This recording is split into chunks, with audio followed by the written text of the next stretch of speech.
The second step is the what if section. It's where you get to do some real ideas generation. You get to think, okay, what if this, what if this, what if this? And you're not thinking about budget at the moment. You're not thinking about scope or time or how all these pieces fit together. You're just thinking, what's going on, right? So I've had all these ideas about the film. So I'm there thinking, what if? Okay, what if these creatures maybe live in the estuary somewhere, in something that, if you're not local to Southend, you might not know. Southend is on the estuary of the River Thames, and sunken in the estuary are loads of shipwrecks and stuff like that. And I thought of the idea, what if these creatures actually live in one of these shipwrecks? And then I start thinking about other things. I think, okay, you know, what about the characters and stuff? I start thinking about, well, maybe I want some element of the police or something in my film.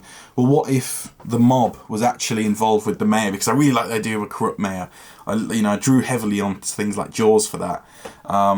So I thought, okay, what if those two things were linked? You just start thinking about these things. What if, what if, what if?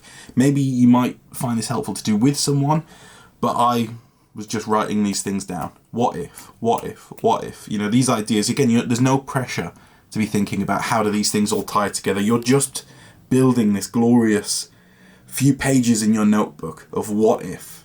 The third thing on your list is to start thinking about problems with your story. I know that might be difficult because in the moment you're thinking about how wonderful your story is, but to start thinking about what are your inherent problems. So, what were the problems of my script? Well, I was thinking about this idea that Suckers is fundamentally a human story with monsters in it. So obviously the problem that I kept thinking about with that was how to keep the monsters still the villains of the story. How do I keep them the antagonists of the story?